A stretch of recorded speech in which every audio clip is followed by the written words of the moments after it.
Esse gráfico mostra que de 31 de janeiro até hoje, a Bolsa de Valores de Nova York perdeu mais de 3 trilhões de dólares. Esse gráfico mostra que o volume total de títulos da dívida americana vendidos passou de uma média de 20 milhões para 60 milhões, ou seja, nunca antes se desfez de tantos títulos da dívida americana e o valor deles de face caiu. Como cada vez mais tem gente querendo vender títulos da dívida dos Estados Unidos, o que o país tem feito? Pagado juros cada vez maiores por esses títulos, o que significa, basicamente, que o endividamento dos Estados Unidos e o gasto dos Estados Unidos com pagamento de juros só cresce. Esse gráfico mostra o crescimento da produção industrial. Vê-se que, no caso da Alemanha, houve a maior queda da produção industrial em todo o mundo. E deixa eu mostrar um videozinho aqui que vai explicar o porquê daqui a pouco. E mostra também o país no mundo onde houve o maior acréscimo na produção industrial, a Rússia. No caso dos Estados Unidos, o resultado ficou um pouco abaixo de zero.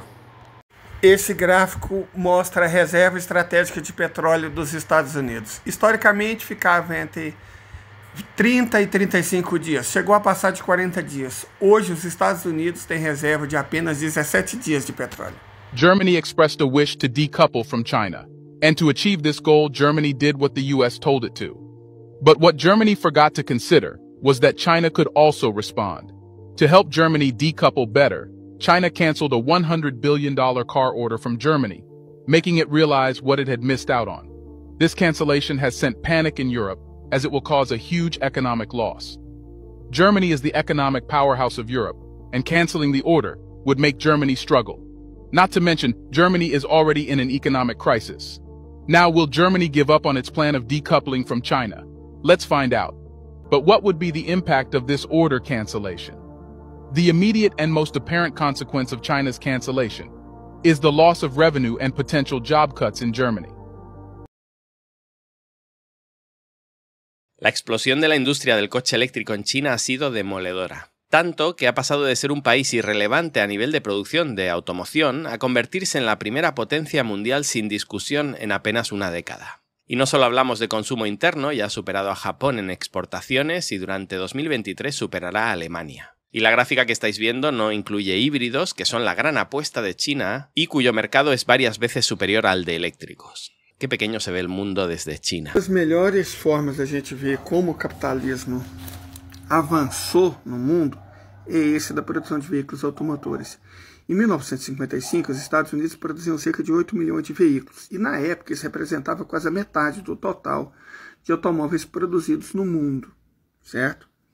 Bom, mas repare que as coisas evoluem. Em 73, o Reino Unido, que era o terceiro, cai para quinto produtor mundial, e o Japão, que era o quinto, sobe para terceiro produtor mundial de automóveis. A produção de automóveis dos Estados Unidos permanece em cerca de 8 milhões. Perfeito? E isso não vem sofrendo grandes mudanças na década, não. A não ser uma queda da produção de automóveis do Reino Unido. Certo? Ele havia sido ultrapassado pela Alemanha, depois foi ultrapassado pelo Japão, ultrapassado pela França. E, bom, é isso. É nítido que os maiores produtores, repare, esse é outro dado importantíssimo, os maiores produtores de automóveis do mundo estavam todos no chamado mundo ocidental, quase todos na Europa. Em 83, no entanto, o Japão ultrapassa os Estados Unidos como o maior produtor de automóveis do mundo, mas a produção de automóveis continua altamente centralizada no chamado Oeste Coletivo, Japão, Estados Unidos e muitos países europeus. A Alemanha é o terceiro, a França é o quarto, a União Soviética é o quinto, a Itália é o sexto. Mas repare que já aparece o México como consequência da mudança de várias fábricas dos Estados Unidos para lá.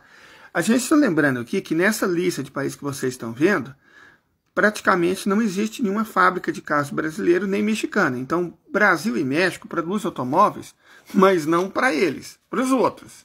Isso já é efeito da globalização. Bom, em 91, o Japão chega a quase 12 milhões de automóveis, os Estados Unidos continuam no cerca de 8 milhões e o Reino Unido cai para 1,4 milhões de automóveis produzidos anualmente. Na verdade, em 1996, a produção de automóveis do Reino Unido derruba eles para a 9ª posição, certo? E vem surgindo novos competidores, como por exemplo a Coreia do Sul. A Coreia do Sul a gente vê ela emergindo. Só que a produção dos Estados Unidos, a produção de automóveis, começa a crescer a partir de 1997, 98. E finalmente, em 2000, ultrapassa o Japão. Por quê? Porque sem precisar mais do Japão, os Estados Unidos adotam o protecionismo. E isso prejudica muito a produção de automóveis do Japão. Correto? Os Estados Unidos venderam o liberalismo para o mundo enquanto eles não precisavam. A partir do momento que eles não precisavam mais vender o liberalismo, eles começam a praticar o protecionismo e a produção de automóveis do Japão, bom, ela começa a despencar.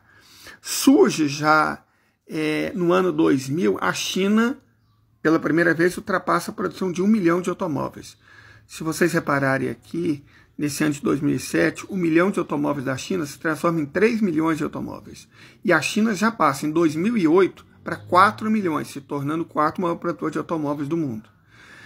No ano de 2010, a China ultrapassa a Alemanha como o 3º produtor mundial de automóveis e a marca dos 6 milhões de automóveis. E o Japão ultrapassa novamente os Estados Unidos, por conta do arrefecimento das políticas protecionistas. Perfeito? O Brasil chega a ser o 6º produtor de automóveis do mundo, mas nós não temos nenhuma marca. Os automóveis produzidos no Brasil são para outros. E reparem bem, a China já tinha ultrapassado os Estados Unidos. Na verdade, em 2015, a China já produz mais automóveis que Estados Unidos e Japão juntos, com 18 milhões. A Índia vem do nada, ela vem crescendo. Ela aparece aí, né, ultrapassa o Brasil em 2018, enquanto a produção de automóveis da China, que já era superior à de Estados Unidos e Japão, no fim desse período vai se tornar, no ano de 2023, maior que a produção de Estados Unidos, Japão e Alemanha juntas. Perfeito? E a Índia, da mesma forma, ultrapassa em 2022 a marca de 5 milhões de automóveis e ultrapassa a Alemanha. Então, isso mostra muito bem o que aconteceu com a indústria mundial. E veja que isso tem consequências no mundo real. Vou dar um exemplo aqui. A Marinha dos Estados Unidos hoje não é mais a maior do mundo. Esse papel é da China. Por quê? Porque a China consegue produzir em um dia o que os Estados Unidos levariam 30. Veja os efeitos reais do declínio da produção industrial até na defesa de um país. Então, quando você ouve a notícia, os Estados Unidos vão fazer guerra com a China, pergunte como. E há muito tempo os Estados Unidos entraram nesse buraco. Veja que até a criação do Federal Reserve, que é o Banco Central dos Estados Unidos, o dólar se valorizava ano após ano. A inflação era abaixo, a inflação era negativa ano após ano. O que aconteceu? Criou o Federal Reserve, a inflação começou a subir. Depois abandonou o padrão dólar-ouro e simplesmente ligou a impressão de dólares. O que aconteceu? A inflação cresceu mais e mais e mais e mais. Como resultado disso, a dívida dos Estados Unidos nunca foi tão grande. Aumentou em 500 bilhões de dólares só nas últimas 2 semanas e já ultrapassou 33 trilhões de dólares. E veja como são as coisas. Só a China se desfez nos últimos 10 anos de 850 bilhões de dólares da dívida dos Estados Unidos. O Japão se desfez de 300 bilhões de dólares. Os árabes também se desfizeram de centenas de bilhões de dólares. Então, quem está pagando essa dívida dos Estados Unidos? Os europeus. Vocês viram, já está em crise, já está em recessão, já está lascado, mas estão financiando a dívida dos Estados Unidos. É de conhecimento público que o orçamento dos Estados Unidos basicamente financia o complexo industrial militar. Só que a dívida está tão grande, mas tão grande, que hoje o serviço dela, o pagamento de juros, já corresponde a mais gastos do que o complexo industrial militar. Nesse gráfico que a gente viu, o gasto com pagamento de juros já tinha ultrapassado do complexo industrial militar. Mas, novidade, aqui estava em 850 bilhões. Hoje os Estados Unidos gastam mais de 1 trilhão por ano pagando juros de dívida. Como consequência disso tudo, os juros aumentam e o próprio sistema financeiro dos Estados Unidos, como você pode ver nesse gráfico, está começando a entrar em risco.